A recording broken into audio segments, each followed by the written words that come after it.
تارے بھی ناچنے لگے تھے۔ ابھی تو وہ وہاں تھا اندر، تو یہاں کیسے ہے؟ بھوت فنگلا اپنے اٹھتے حواس کو قابو میں کیا اور پوری رفتار سے عمیر کے پاؤں کو چلتی باہر کی طرف بھاگی تھی۔ عمیر جو ابھی ٹکر سے سنبھل ہی نہیں پایا تھا، پاؤں پر ہونے والا ستم نے ایک ٹانگ پر ناچنے پر مجبور کر دیا۔ یہ کون تھی؟ بالآخر اپنا بریک ڈانس روک کر اس نے پوچھا۔ سیلز گرل تھی، قاسم نے جواب دیا۔ وہ سب بھی اس کے اس طرح اٹھ کر بھاگنے پر حیران تھے، لیکن یہ اس طرح بھاگی کیوں تھی؟ وہ صوفے پر بیٹھ کے اپنے پاؤں کا معائنہ کرنے لگا۔ پتہ نہیں، شاید فہد کچھ کہتے کہتے رک گیا۔ اس کی نظروں کے سامنے اس لڑکی کا گھبرایا ہوا چہرہ گم گیا تھا۔ ارے یہ اس کا بیگ تو یہیں رہ گیا، شہریار نے کہا تو سب کی نظریں اس کی طرف گئی۔ صوفے کے پاس نیچے کارپیٹ پر ایک چھوٹا سا بیگ پڑا ہوا تھا، شاید جلدی میں بھاگتے ہوئے اٹھانا بھول گئی۔ ہاں جلدی سے کھول کر دیکھو، کہیں کوئی بم وم نہ ہو۔ قاسم چھلانگ لگا کر دور ہو گیا۔ اوہو، اتنے سے بیگ میں کیا بم ہوگا؟ فہد نے کہا۔ ویسے کھول کر دیکھ لو، شاید کوئی کانٹیکٹ نمبر وغیرہ ہو تو واپس کر آنا۔ شہریار کہہ کر مہیش کی طرف متوجہ ہو گیا۔ فہد نے بیگ کھول کر دیکھا، آدھا بھر کر ایک پانی کی بوتل، 130 روپے اور آئی ڈی کارڈ کے علاوہ اس کے بیگ سے کوئی قابل ذکر چیز برآمد نہیں ہوئی تھی۔ آئی ڈی کارڈ پر جو پتہ لکھا تھا، اس جگہ کا نام تو اس نے سنا ہوا تھا مگر کبھی گیا نہیں تھا۔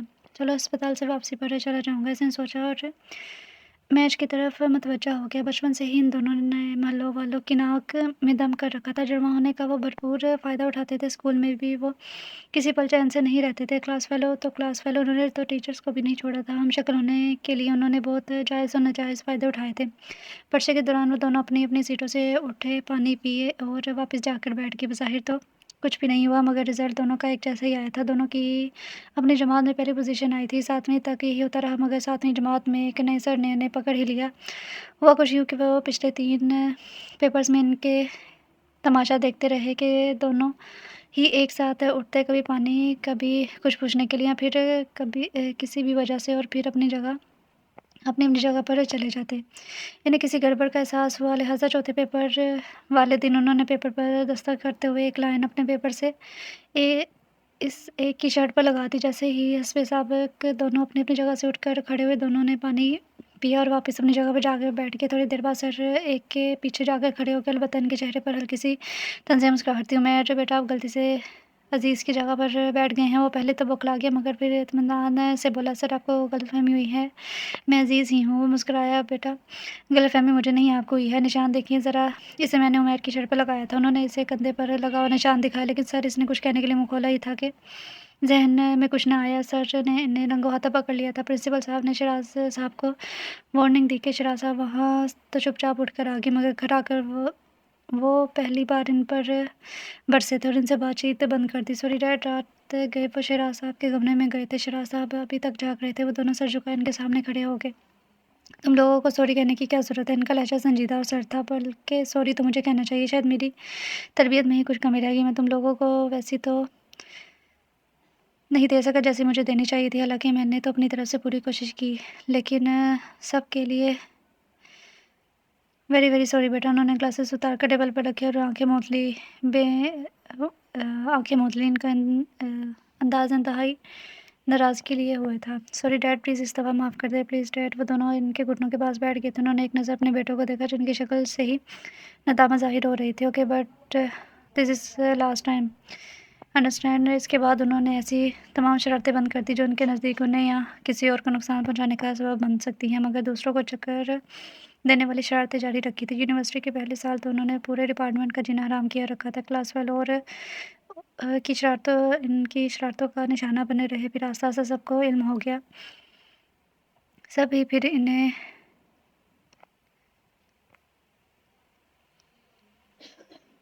وہ دونوں زیادہ تر ایک جیسی ڈریسنگ کرتے تھے۔ عمیر کسی جونیئر کو نوٹس پکڑا جاتا، عزیز جا کر لے آتا، عمیر واپس جا کر طلب کرتا تو جونیئر کی حالت دیکھنے والی ہوتی۔ کئی دفعہ ایسا ہوتا کہ کوئی ان سے راستہ پوچھتا تو ایک پہلے ہی اس جگہ پر موجود ہوتا۔ راستہ پوچھ کے جانے والا بیچارہ حیران اور پریشان رہ جاتا۔ ایکسکیوز می، عمیر اپنے دوستوں کے ساتھ بیٹھا ہوا ہر نئے چہرے پر تبصرہ کر رہا تھا۔ جب ایک لڑکی اس سے متوجہ ہوئی، جی فرمائیے، عمیر نے بڑی سنجیدگی سے جواب دیا۔ اس کے دوستوں نے آنکھیں گھمائیں، اس کے چہرے پر گاڑی۔ وہ مجھے لائبریری کہاں ہے؟ وہ یقیناً نہیں تھی مگر گھبراہٹ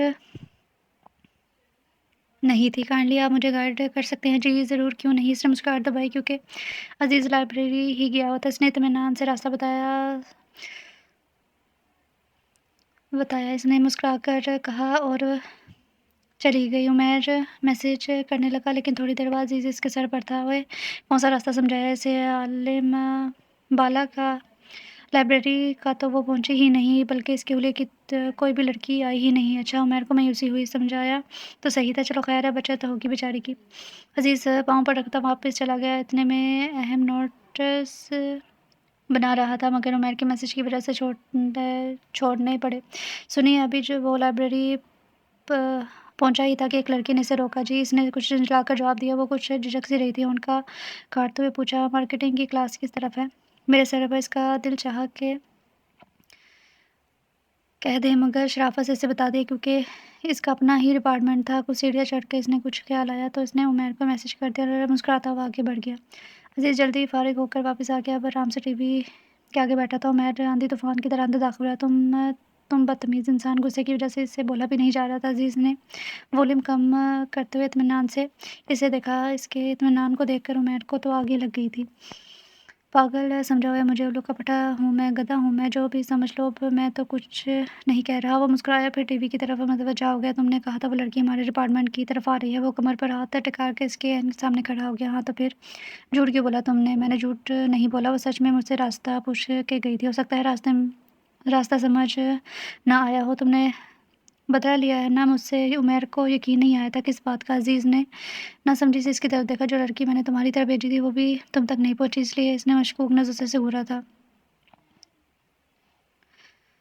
نہیں بھائی، میں نے کوئی بدلہ نہیں لیا، واقعی مجھ سے ایک وائٹ اور پرپل کپڑوں والی لڑکی نے مجھ سے ڈپارٹمنٹ کا پوچھا تھا۔ حیرت ہے پھر وہ مجھے نظر کیوں نہیں آئی؟ عمیر حیران پریشان تھا۔ آج وہ ہسپتال سے جلدی فارغ ہوا تو اسے خیال آیا کہ اس نے اس دن والی سیلز کی چیزیں واپس کرنی تھی۔ اور شیٹ، اس نے ماتھے پر ہاتھ مارا تھا۔ ہو سکتا ہے اسے ان چیزوں کی ضرورت ہو، میں لے کر بیٹھا ہوں۔ اس نے گاڑی میں ہی بیگ رکھا تاکہ جب بھی وقت ملے وہ اسے لٹا سکے۔ اس نے ہاتھ بڑھا کر پچھلی سیٹ سے بیگ اٹھایا، اس کا آئی ڈی کارڈ نکال کر ایڈریس دیکھنے لگا۔ اس علاقے کا اس نے صرف نام ہی سنا تھا، کافی گنجان آباد علاقہ تھا۔ اس نے ڈرائیونگ سیٹ میں مشکلات پیش آنے والی تھی، کئی دفعہ اس کا دل چاہا پہاڑ میں جائے اس کی چیزیں، مگر اس کی فطرت نے ایسا کرنے نہ دیا۔ آخرکار راستہ پوچھ کر وہ اس محلے تک پہنچ ہی گیا تھا، مگر گھر ڈھونڈنے میں اسے ابھی تک دشواری کا سامنا کرنا پڑ رہا تھا۔ اس نے کافی دور ہی گاڑی روک دی تھی۔ یہاں وہ جس سے بھی صبا کے گھر کا پوچھتا، وہ اس کو ایک منٹ کے لیے سر سے پاؤں تک گھورتا اور پھر آگے بڑھ جاتا۔ بالآخر مطلوبہ مکان مل ہی گیا۔ وہ دروازے پہ پہنچا،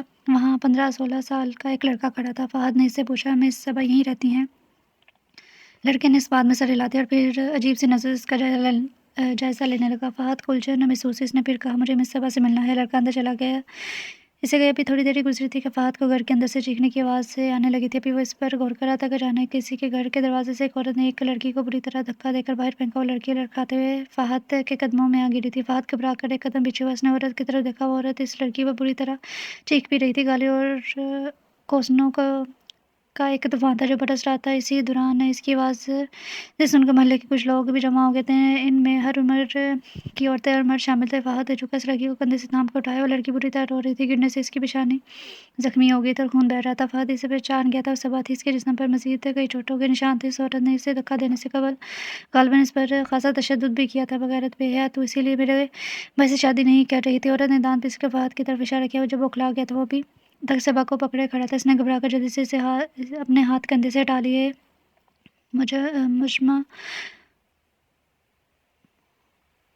مجمع عجیب سی نظروں سے اسے دیکھ رہا تھا۔ فہد کو کچھ ملامتی آوازیں بھی سنائی دی۔ صورت سے تو بڑا شریف دکھتا ہے۔ فہد کا حلق خوش ہو گیا تھا۔ اس نے بے بسی سے ان کی طرف دیکھا، پھر اس ایک عورت کو جا لے جا اپنی سگی کو، میرے گھر میں اس کے لیے کوئی جگہ نہیں ہے۔ اس عورت نے صبا کو دھکا دیا اور گھر کا دروازہ بند کرنے لگی۔ صبا بجلی کی تیزی سے ان کی طرف بڑھی تھی۔ خدا کے لیے اماں، ایسا نہ کرو، رحم کرو مجھے، اماں مجھے نہ نکالو۔ وہ اس عورت کی ٹانگوں سے لپٹ گئی، مگر اس عورت نے پھر اسے اتنے زور سے دھکا دیا کہ اس کا سر دروازے کی چوکھٹ سے ٹکرایا اور ماتھے پر ایک اور کٹ لگ گیا تھا۔ وہ چکرا کر گری اور ہوش و حواس سے بیگانہ ہو گئی۔ پرے مرے اسے ایک موٹی سی گالی دے کر عورت نے دروازہ بند کرنے کی کوشش کی۔ فہد کی برداشت بس اتنی ہی تھی۔ یہ آپ کیا کر رہی ہیں؟ اس کی آواز پر سب اس کی طرف متوجہ ہو گئے۔ اس عورت کا ہاتھ بھی رک گیا تھا۔ دیکھا، میں کہتی تھی نا یہ آوارہ بچہ کہیں نہ کہیں منہ کالا کر کے آئی ہوگی۔ اب دیکھ لیا نا سب نے اپنی آنکھوں سے، آ گیا نا اس کا سگا۔ وہ عورت تقریر کرنے والے انداز میں جیسے پورے محلے سے خطاب فرما رہی تھی۔ فہد کا غصہ غصے سے سرخ چہرہ ہو گیا تھا۔ محترمہ اپنی زبان کو کنٹرول میں رکھے، یہ نہ ہو کہ فہد کا غصے سے برا حال ہو رہا تھا۔ خواہ یہ عورت صبا کو اس کے ساتھ جوڑ رہی تھی۔ اس نے ایک نظر پھر صبا کو دیکھا۔ میری برداشت ختم ہو جائے گی۔ برداشت میری ختم ہو چکی ہے، لے جاؤ اپنی اس مرتبہ موٹی سی گالی اس لڑکی کا نصیب تھی۔ بس فہد زور سے چلایا، خبردار اگر ایک بھی لفظ اور کہا۔ اس نے انگلی اٹھا کر انہیں خبردار کیا تو عورت جو پہلے ہی اس کے بولے سے مروب تھی ایک لمحے لیے خاموش ہوگی، پھر کچھ گڑبڑا کر زور سے دروازہ بند کر دیا۔ اور تم لوگ صرف تماشا دیکھنے کے لیے آئے ہو، کوئی روکتا کیوں نہیں؟ انہیں انسانی نام کی کوئی چیز ہی نہیں تم لوگوں میں یا نہیں؟ لیکن نہیں، تم لوگ تو انسان کھلانے کے بھی لائق نہیں ہو، بے حس ہوں۔ اس نے مڑ کر پورے مجھ میں کو لتاڑا تو لوگ الٹا اس پر چڑھ دوڑے۔ تم اس طرح ایک لڑکی کی عزت سے نہیں کھیل سکتے، بزرگ گرجا کر جان عزیز ہے تو اب اسے نکاح کرو۔ فہد بوکھلا گیا، عجیب جاہل لوگ تھے، کوئی اس نے سننے کو تیار ہی نہیں تھا۔ جی، اس نے ایک بے بسی نظر بے ہوش صبا پر ڈالی۔ وہ ہوش میں ہوتی تو ان کی غلط فہمی دور کرتی۔ ہاں، تم سمجھتے ہو اس لڑکی کا کوئی نہیں ہے جو تم چاہے کر سکتے ہو، نکاح تو تمہیں بھی اور اسی وقت کرنا ہوگا۔ ایک اور آواز آئی تھی، مگر میں تو انہیں جانتا تک نہیں۔ اس نے کمزور سی صدا یہ احتجاج بلند کی، جانتے نہیں ہو تو اس کے گھر کیوں آئے ہو؟ میں نے تجھے خود اس کے دروازے پر کھڑا دیکھا ہے، بول کیوں آیا تھا؟ ایک جوشیلے نوجوان نے فہد کا کالر سے پکڑ کر جھٹکا دیا تو فہد کے ہاتھوں سے صبا کا والٹ گر گیا۔ گرنے کے ساتھ ہی والٹ کھل گیا، صبا کا شناختی کارڈ باہر جھانکنے لگا۔ اب فہد کی بدقسمتی یہ تھی کہ کارڈ جو حصہ باہر آیا اس پر صبا کی تصویر جگمگا رہی تھی۔ نوجوان نے فہد کے گریبان کو چھوڑ کے اسے جھانک کر شناختی کارڈ اٹھا لیا اور صبا کی تصویر اس کی آنکھوں کے آگے لہرا کر تنزیہ انداز میں بولا، ابھی کہو اسے نہیں جانتے وہ میں یہی تو واپس کرنے آیا تھا۔ فہد کھلانے لگا تھا، اور یہ تیرے پاس جادو سے چل کر آیا نا؟ نوجوان نے پھر شناختی کارڈ لہرایا تھا، اب شرافت سے نکاح کر لے ورنہ اپنے قدموں پر چل کے جانے کے قابل نہیں رہے گا۔ فہد کے پاس کوئی چارہ نہ تھا، نکاح کے انتظامات ہونے لگے۔ اسی دوران صبا کو بھی ہوش آ گیا تھا، مگر کسی نے اس کا احتجاج بھی نہیں سنا۔ ناچاروں نکاح کو کرنا ہی پڑا۔ صرف 3 گھنٹے گزرے تھے اور اس کی زندگی نے کیسے پلٹا کھایا تھا کہ وہ خود بھی حیران رہ گیا تھا۔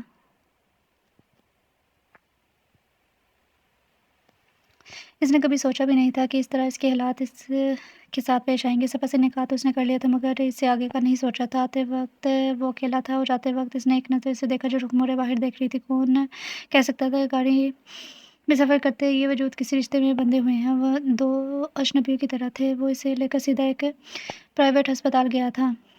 ہم یہاں کیوں آئے ہیں؟ صبا نے پوچھا، اور پہلی بات تھی جو اس نے گاڑی سے اترتے ہوئے پوچھی تھی، اور پھر دوسری طرف سے آ کر اسے سہارا دے کر اتارتے ہوئے بولا، کیونکہ محترمہ فی الحال آپ کے لیے ہی سوٹیبل جگہ ہے، اس کے بعد کہیں کا سوچیں گے۔ آخر میں اس کا لہجہ خود بخود شریر سا ہو گیا تھا، جس پر خود بھی وہ حیران تھا۔ اس پرائیویٹ ہسپتال میں اس کا ڈاکٹر ہونا کام آیا تھا، ورنہ جتنی چوٹیں صبا کو آئی تھی اچھا خاصا پولیس کیس بن سکتا تھا۔ اس نے ہسپتال میں ایڈمٹ کر لیا تھا۔ مغرب کی اذان ہو رہی تھی جب قاسم کی کال آئی، بھائی آپ کہاں پر ہیں؟ آپ کہاں پر ہیں کہ جواب نے اسے پریشان کر دیا تھا۔ فوری طور پر اس نے اسے ٹالنے کے لیے کہہ دیا کہ وہ اس وقت کسی دوست کے ساتھ ہے، مگر اب ایک بہت بڑا سوالیہ نشان اس کے سامنے تھا کہ صبا کی صورت میں وہ پریشانی کے عالم میں روم میں ٹہلنے لگا۔ میری وجہ سے پریشان ہے؟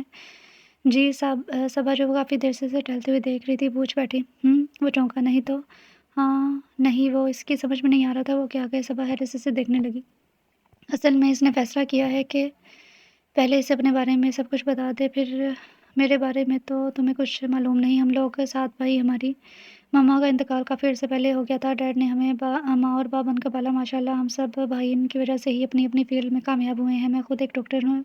ہم سب بھائی کوئی کام بھی ان کے علم میں لائے بغیر نہیں کرتے، اور یہ شادی ہی کر لی میں نے۔ اس نے اپنی پریشانی بتائی۔ پھر اب صبا نے پوچھا، وہی تو سمجھ نہیں آ رہا۔ صوفے پر بیٹھتے ہوئے اس نے اپنی پریشانی مسئلہ، میں آپ کو ایک مشورہ دوں؟ اس نے ڈرتے ہوئے کہا تو فہد نے سر اٹھا کر اسے دیکھا، اگر آپ مجھے دارالعلوم چھوڑائیں گے بھی اور تو کسی کو بھی معلوم نہیں ہوگا، اور کسی کو بھی معلوم نہیں ہوگا۔ رک کر نظر جھکا کر اپنی بات مکمل کر رہی تھی۔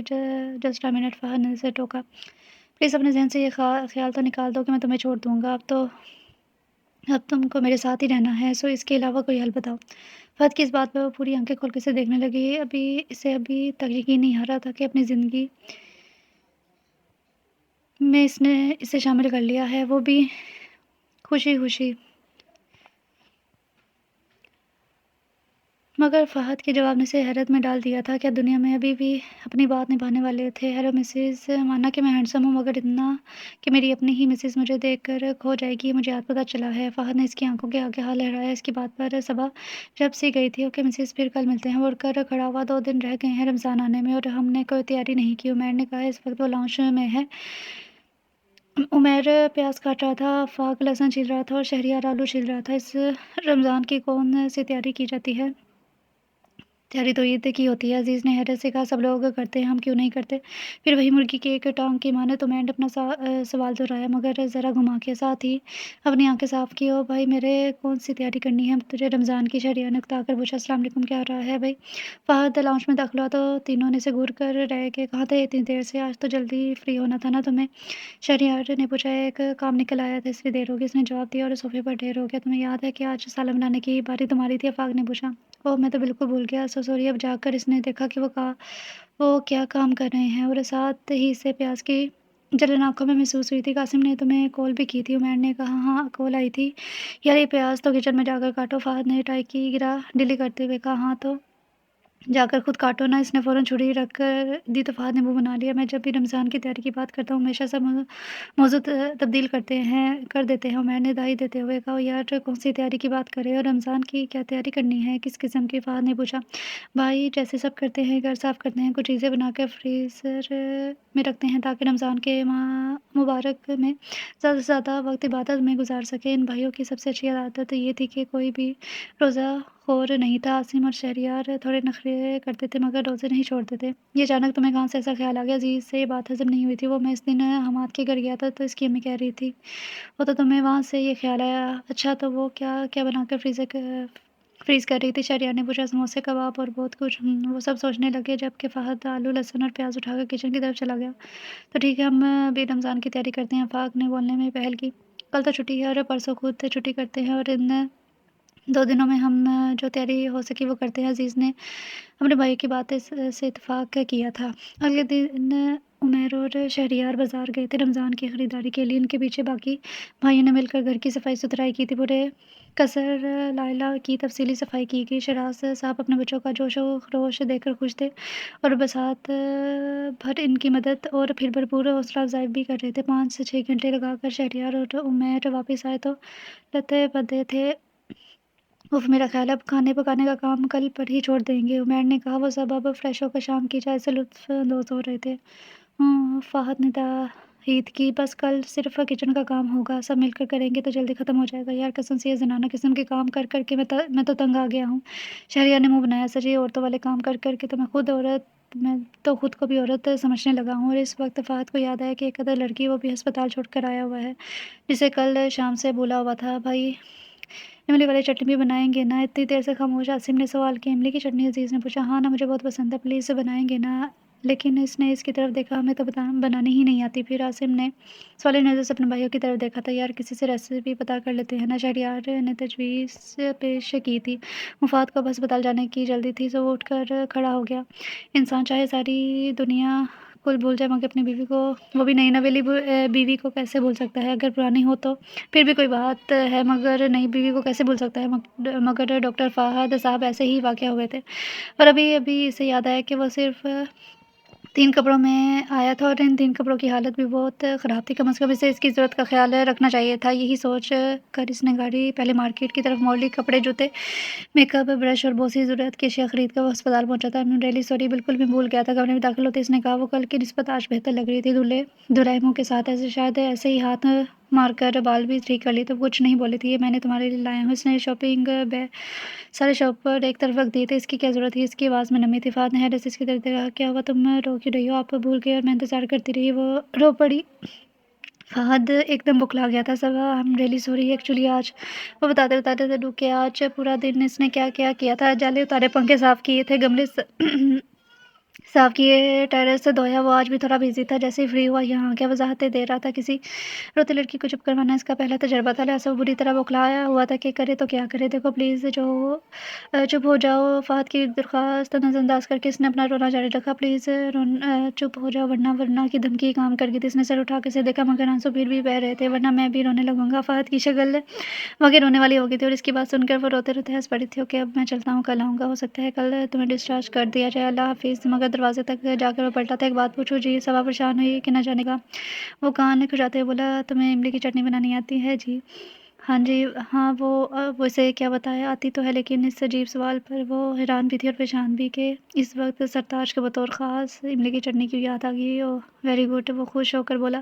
یہ پیپر پر لکھ دو۔ کہنے کے ساتھ اس نے پیپر کی تلاش میں نظریں دوڑائی، لیکن وہ ہوتا تو ملتا نہ۔ کچھ دیر سوچنے کے بعد اس نے اپنا موبائل اس سے پکڑا دیا۔ یہ لو، تم ساری ترکیب تفصیل سے بولتی جاؤ، اس میں ریکارڈ ہوتی جائے گی۔ مگر وہ اس انوکھے تقاضے پر ابھی تک حیرانی میں ڈوبی تھی۔ مسز ایک تو تم اگر مگر بہت کرتی ہو، مگر پلیز جلدی سے شروع ہو جاؤ۔ پھر صبا نے ساری ترکیب ریکارڈ کروا دی، بیچ بیچ میں سوال بھی کرتا رہا، وہ جواب دیتی رہی۔ چلو عاصم صاحب کا مسئلہ حل ہوا، گاڑی میں بیٹھتے ہوئے اس نے خود سے کہا۔ وہ خدا کے بندے بس کر دے، چھینک چھینک کر میرا برا حال ہو گیا ہے، مگر تیرا مسالہ بن کر نہیں رہ رہا۔ شہریار نے عمیر کو لتاڑا۔ قصر عائلہ کے کچن میں اس وقت رونق لگی ہوئی تھی۔ ڈاکٹر فہد صاحب سبزیاں کاٹتے ہوئے ان کی افادیت پر خاصا بور قسم کا لیکچر دے رہے تھے اور قاسم اور عاصم کو نہچاتے ہوئے بھی سننا پڑ رہا تھا، کیونکہ وہ تینوں آمنے سامنے بیٹھے ہوئے تھے۔ افاق کونی تک آستین فولڈ کیے ہوئے چکن دھو کر رکھ رہا تھا، جبکہ شہریار سارے پیس الگ الگ پیکٹ میں رکھ کر فریزر میں رکھ رہا تھا۔